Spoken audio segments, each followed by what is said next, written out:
Hey friends! Welcome to the Drug Prevention Power Hour, where we empower leaders in youth drug prevention. After creating a student-led movement hosting epic drug-free events across the nation, your host, Jake White, dedicated himself to making the prevention field more fun, impactful, and relevant for today's youth. So if you're in education, counseling, public health, prevention, or just a caring adult looking for strategies to protect your kids, we hope you subscribe and learn from every show. Coming to you from Jake White and his team at Vive 18, enjoy this episode of the Drug Prevention Power Hour.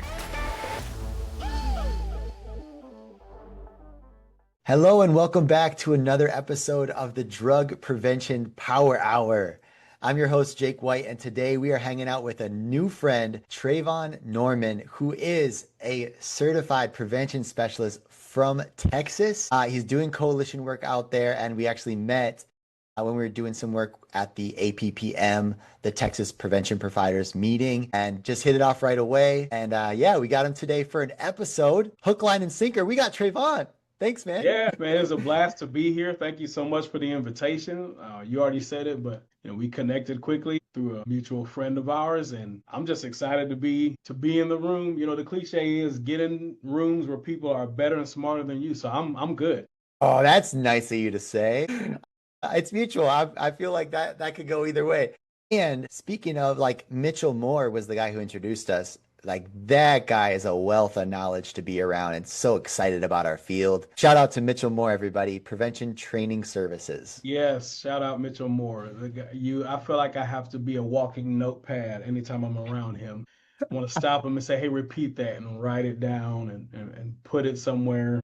Try to stick it in my brain. Hopefully I don't forget it. All that great stuff. Shout out, Mitch. Absolutely. So Trevon, please tell us just about you, and we can dive into prevention side, but tell us about you first, and then I want to hear all about how you got into prevention work. And just about me, let's see. First thing I can tell you is I'm a military brat. In that term, Awesome. we've always heard it. Everybody's heard that term, and it's like, man, that's when I first heard it, I looked at it like, really? That's what we're going with? But the more. You're like, yeah, it just grows on you. Yeah, I'm a military brat. My dad served 20 years. And so people always ask, the cliche is, when you going to join? Because typically it just runs in the family. But I always tell people, look, I served my 20 with my dad, or I'm done. I had no desire. I had so many recruiters try to, yeah, your dad's in it, you can do this. I'm like, no, thank you.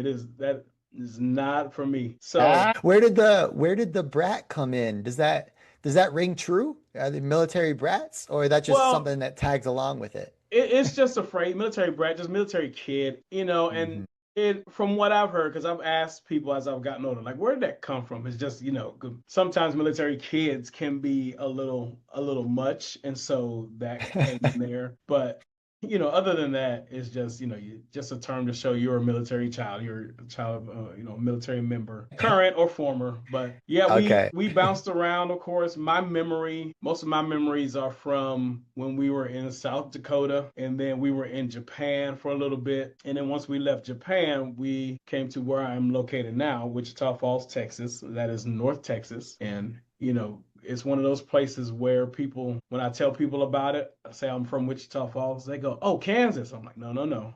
Yeah. It was so funny. When I was in high school, I had one lady try to correct me.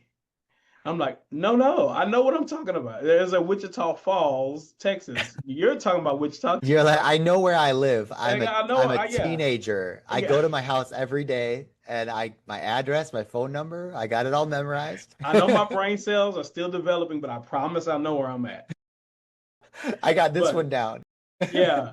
So I say all that to say we got here in Wichita Falls in '94. So I was starting sixth grade. So from my sixth grade all the way through to my college years was here. And so I always tell people, like, they ask if I'm from here. I always say yes, no, because was I born here? No, but I've grown up and matured and I've lived here. And, my family knows nothing else except for when we go back home, which is Pennsylvania, but I was born in Pittsburgh. So, and outskirts of Nice. Pittsburgh, Pennsylvania. Okay. So I always tell people that, and we do go Yeah. home to Pennsylvania to visit and all that. So yes, go Steelers. I Okay. know I'm losing half. You're like, yeah, let's don't tell anybody. Don't tell Yeah, anybody. loud and proud. We're in Texas. You know, everybody's loud and proud here. Everything's bigger in Texas. So you gotta just, as the old saying is, you gotta say it with your chest. You gotta mean it. So There you go. you There know, you from go. there, I've always been a people person, which is, and by when I say that, I don't mean necessarily that I gotta be around people all the time. I study people. You know, Interesting. sociology is Yeah. my lane, and I can be home. I'm a homebody. My wife and I, we're staycationers. We'll take off of work and not go anywhere, just stay at home. I love that. I love And that, man. we do that probably too much, but you know, we got the That's time, so why cool. not use it? They're gonna take it from Man, me anyway. one of my favorite memories was when I forget what it was, but we were going to go international for the first time. It was an anniversary with Emily and I, and we couldn't fly. So we ended up doing a staycation. I was like, with all the budget we saved, we can go all out. And man, we went jet skiing. We rode those jet boots that shoot you out of the water, like on those shoes. We went on a shopping spree. We treated ourselves, Okay, pampered okay. ourselves, going to get fancy stuff we would never do. I became a fan of a staycation at like that moment. Like this is so cool. Yeah, so yeah, with that, you know, my wife, who we just celebrated 11 years together in January, we have, Congrats. thank you, we have two beautiful children, a 7-year-old daughter. She's, of course, the light of my life. And then we have our Oh. little one. We call him Bam Bam. We call him Buddy Man. His name is Evander, and he will be turning 2 July 13th. So That's that's where amazing. we're at right now. And like I said, That's I great. love to people watch. I can be around people, but I always knew I was going to work with people in some capacity. I had the privilege of Yeah. serving as a student pastor at my local church here for 8 years, and Oh, cool. transition. I'm actually, my wife and I, we pastor in a neighboring town here in the county of a little small congregation of about 25 people, but it is Wow. thriving and growing. So we're loving all of it. Oh, let's go. Praise God, man. That's cool. Yes. I don't know if we talked about this because I maybe we did a little bit. I spent a couple years as a youth pastor during COVID. And it's man, it's such a good ground to not only make an impact, but like selfishly, like the skills that I learned in prevention. You're just around students for such a great period of time. And there's just a great way to be vulnerable. You know, Right. like I feel like God just opens doors, opens hearts, and you really get to know what these students are going through. And then when you do prevention, you are very much in touch with students' lives and challenges they're facing. Well, you know, what you say is absolutely true. And my goodness, here's the crazy thing, Jake, is that, and I know we can either wait to get into this, but whenever I started prevention work, it's crazy how when I started prevention work, I'm like, these are all biblical concepts. What in the world? So Yeah. it's like I've been in that lane. So you mean I've been in prevention my whole life, you know, and Mm, it just that eye opening when you talk about that vulnerability, and it's like, man, all of this just goes right along with it mm. with each other. Well, I mean, it's really cool to see that because it's kind of like this water bottle. Like I can slap a Vive 18 logo on it and it's a Vive 18 water bottle, but it's always been this life-saving water bottle. And that's exactly how I view our faith and Jesus is like, man, he's fighting the battle. He is prevention, he is saving people in recovery and from addiction. And it's like I've never seen miracles happen like I have in that presence. And then so it's nice to see in our field because so Come much of the on, country yes, has gone away from that, is that at least they acknowledge that it's an incredible protective factor and it's a segment that needs to be partnered in this work. Whether you believe or not, it right, should be a part of the right, discussion, which I love. yeah, and it, like you said, such a strong protective factor, and it's like Hmm. it goes hand in hand. Trayvon, I want to ask you about because you're doing coalition work now. So if you can share us the mini story of how you got into it, and then I want to hear just all about your work that you're doing, what you're proud of, maybe some things you've done in the coalition. Sure. So, long story short, I spent 12 years in childcare. I ran school age programs and before and after programs, and then I helped run a childcare for a short time. But basically, when that time was running out, there was a former coworker who had started working for the company that I work for now, and she found out that my tenure was about to end there in the childcare space. And she's like, this is perfect for you, what we do over here. I said, okay. So I came and checked it out and got hired as a prevention specialist. So the first 8 years of my prevention career was spent doing that. I was in the classrooms teaching curriculum to indicated population and doing that, PTND for those who are familiar with it, and which is Project Torn Those Drugs, and was doing that for 8 years, got really comfortable with that, got in the groove. And as I was doing that, it's like, oh my goodness, yeah, this is right up my alley. This is right in my lane because, I reference student pastoring. I'm like, this is basically what I'm doing in a classroom. So, and being able to cultivate those relationships there with the youth, and it was great. So grew there, made a ton of connections in several different little pocket communities because Wichita County, and we have little pocket communities within it. Of course, you get all that, but once making all those connections and making some connections, Jake, that I had no idea. I was like, why was I even making this connection? But it was happening. Well, 2024.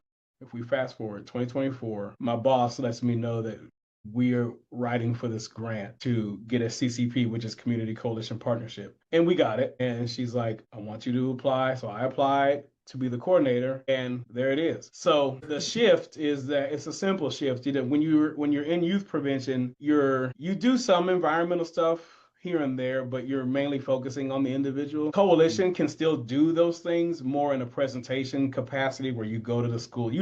That's what y'all are in assemblies and doing all kinds of great stuff there. So being able to do it in that capacity and then getting youth involved to help you on the coalition to do that. And so I say that to say, once I was blessed with that position, all those connections, I was wondering why I made them. There you go. There it was. Because then it's like we gotta build a coalition. Who's interested in grabbing those youth and grabbing those adults and coming together and just starting that whole process, nerding out with policy first and getting the order together and all of that, to having our first meeting and all of that good stuff. But so I still say we're newly incepted. We're in our baby stages because it's 2026. So we're just 2 years in, but in those 2 years we've been able to make some good headway. And tell me about those. Like, if you had to have a little brag sheet to say, hey, I'm proud of this, what we're doing in our team.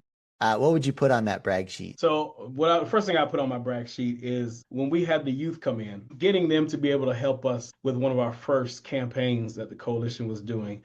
And it's just a simple awareness campaign. And they helped us develop the graphics to put on billboards and to put like in our newsletters and stuff for the community to know the issues that are going on within our youth and our adults. And so we let the youth have the brainchild of all that social media stuff, so we let them go to work while the adult coalition was under the surface working towards some more environmental changes and things like that. So they're doing that. We're working on a data sheet, a data graphic to get to all of our stakeholders. And once we got that done, we were able to get it to all of our interest groups and people who were involved or either directly involved or semi-directly involved in the coalition to raise that awareness. So we had it going on both ends, on the social media end and on the personal end, where people can have it in their hands. And I tell you what, that campaign of just that awareness, I'm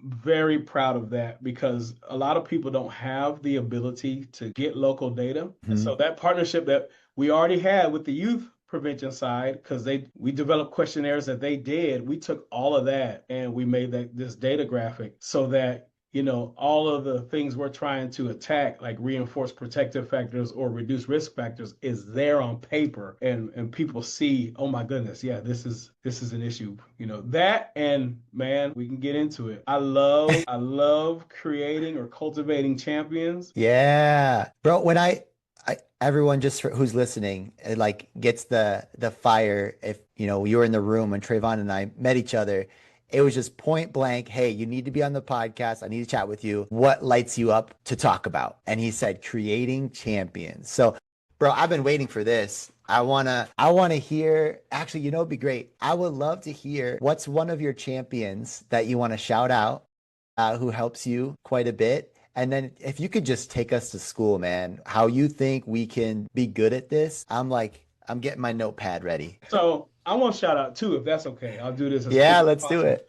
First one I want to shout out, his name is Ryan Lynn, and he actually works for the Family Initiative, which is, Tiffy, a company that helps, foster parents and kids, and he deals with troubled youth and all that. And here's the deal: he actually worked at an alternative education center that I was going doing curriculum at. And Nice. whenever he left there and was getting into his new stuff, he was like, "Let me tell you what this is what I'm going to be doing. So get with me." And I was like, "Sure." And we were going to get together so I can go do some presentations out there. But when the coalition fired up, he was one of my first people I called, and he said, "Whatever you need, I'm there because I know the passion you have and I know what you do." So tip number one for anybody when it's cultivating champions is you've got to show that passion. And it's like when you're in the classroom with students, if they see you're genuine and you're real and you're passionate, it don't matter. They're all in. They're all in, Yeah. even if the information's tough to hear. Hmm. And so that's the thing. When they see the passion and they see the drive and they see the authenticity, all the other stuff, the process stuff, mission and vision statements aligning, that it can or it can't. Because I'll tell you, we got people whose mission statements might not align with ours, but they're still all in. And Yeah.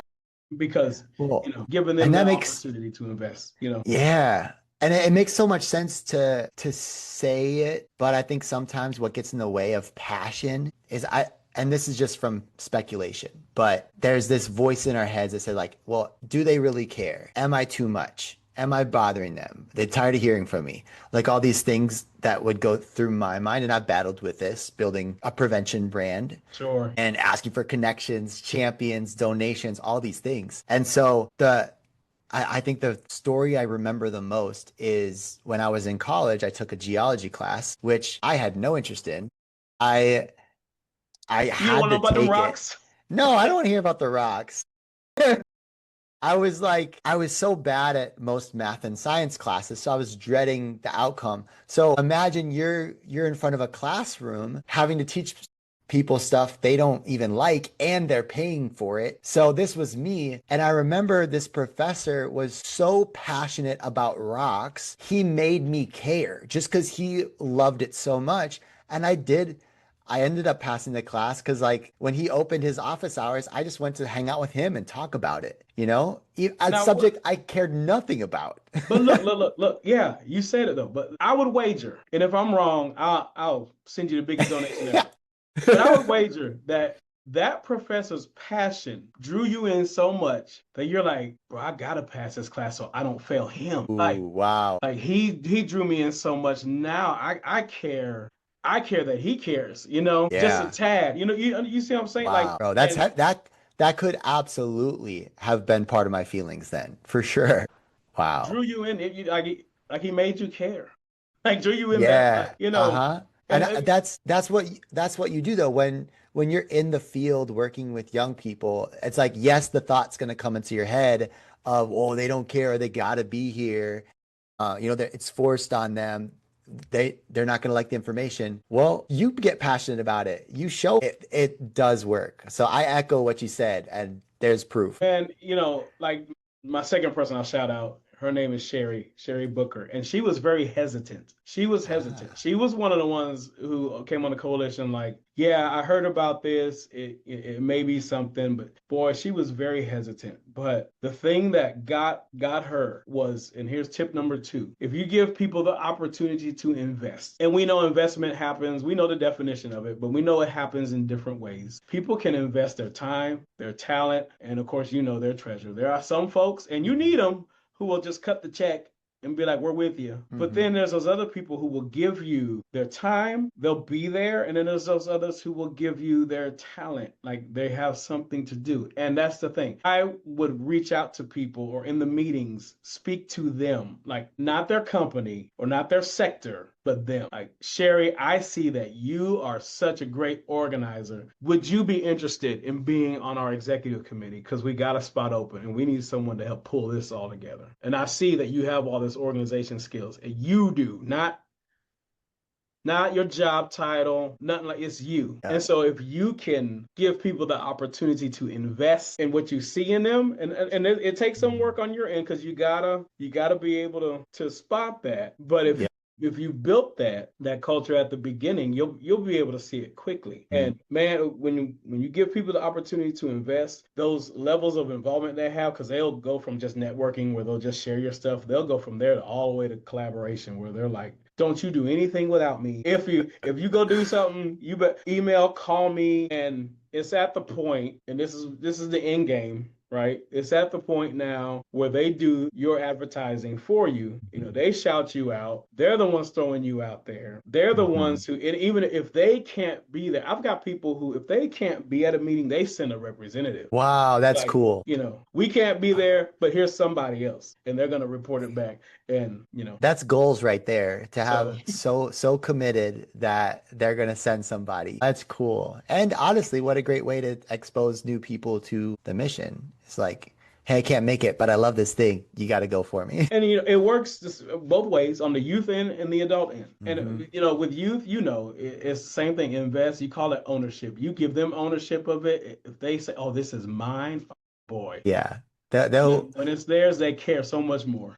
Yeah, and that's one of the biggest complaints of people trying to start a youth program, or they started doing everything themselves, is, hey, the students don't have ownership. But if you begin with the expectation that it's theirs, you allow them to own it and grow it, then you don't battle that. You're not overworked anymore. The students are doing it. And there is a nuance with that. But you hit it on the head. You talked about the passion that you have. Give them the opportunity to invest their time, treasures, your talents. And then you said this with Sherry's example, that you're speaking to them, not their club, not their company, not the Rotary, right? Is like, I see you. And I don't know if you noticed that you did this, but you had said, you're really good at this, or I've noticed you excel at this.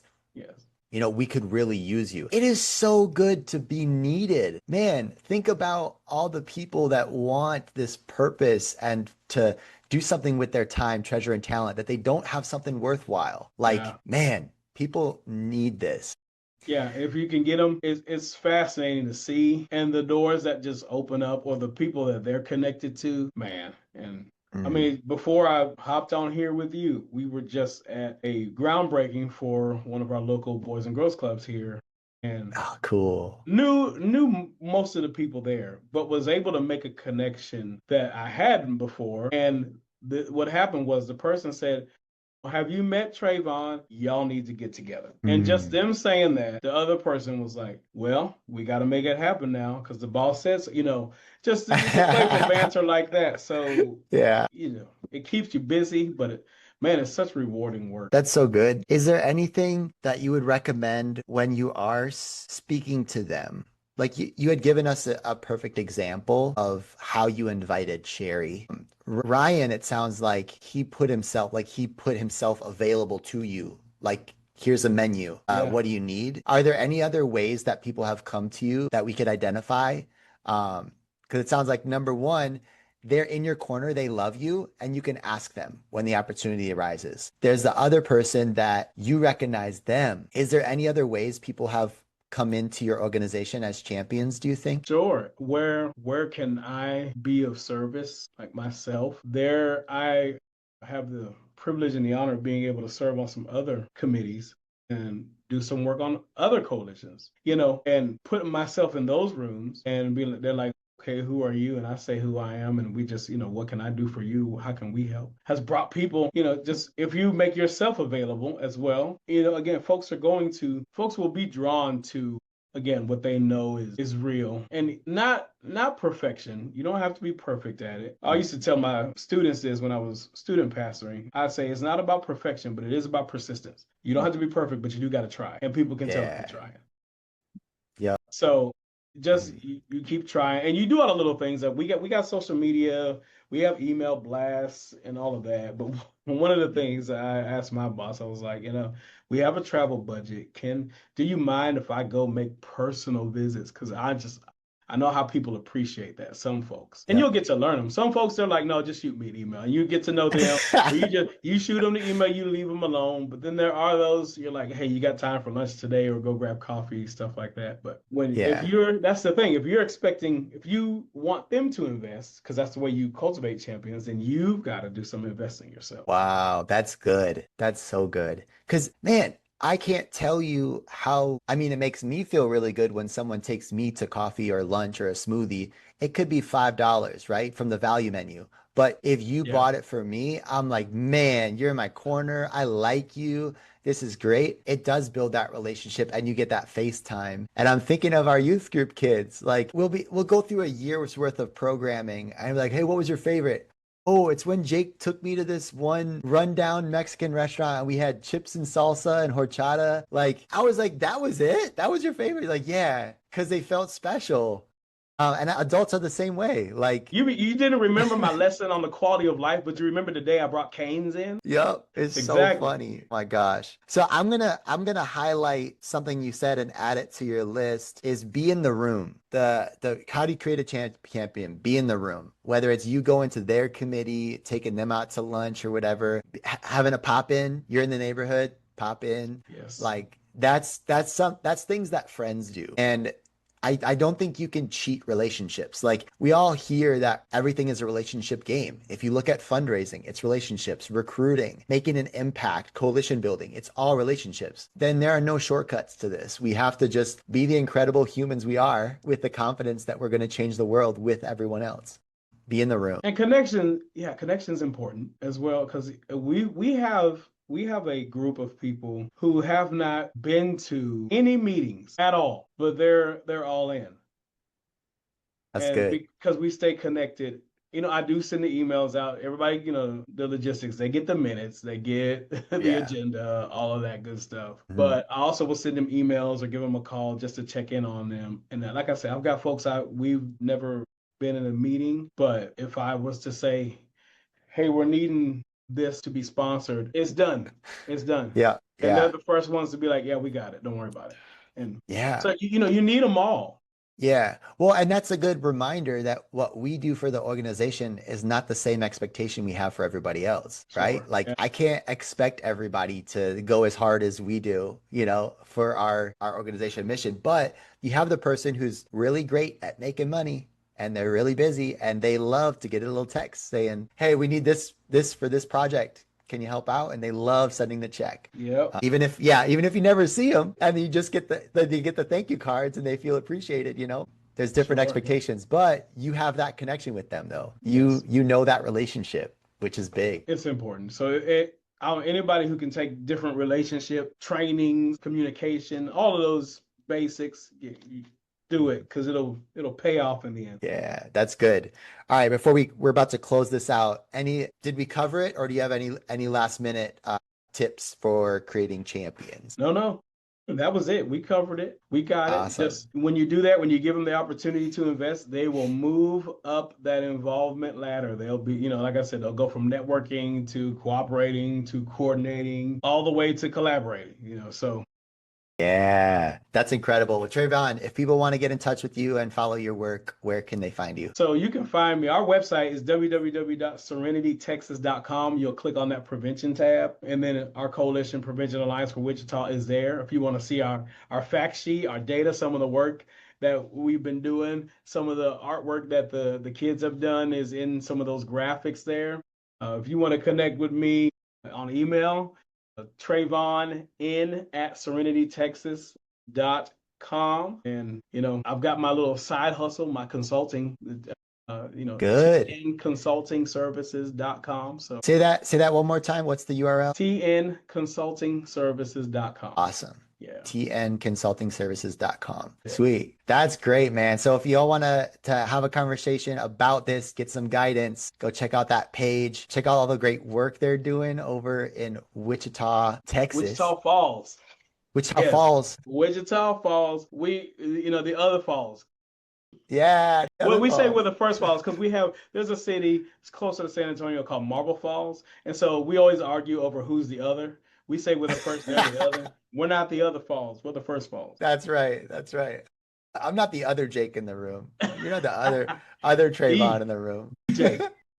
That's right. Yeah. Thank you so much for being on this. I just enjoyed talking with you, man. This was Man, super thank you. It fun. was a pleasure and honor and bucket list. We can check it off. Yeah, let's go.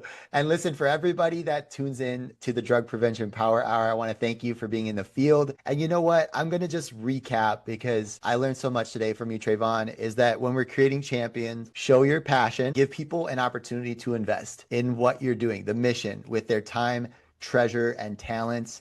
Speak to them, not their company, but recognize them for what they're good at and invite them in. And then I'm going to, of course, I added the summation of what he was doing, which is to be in the room.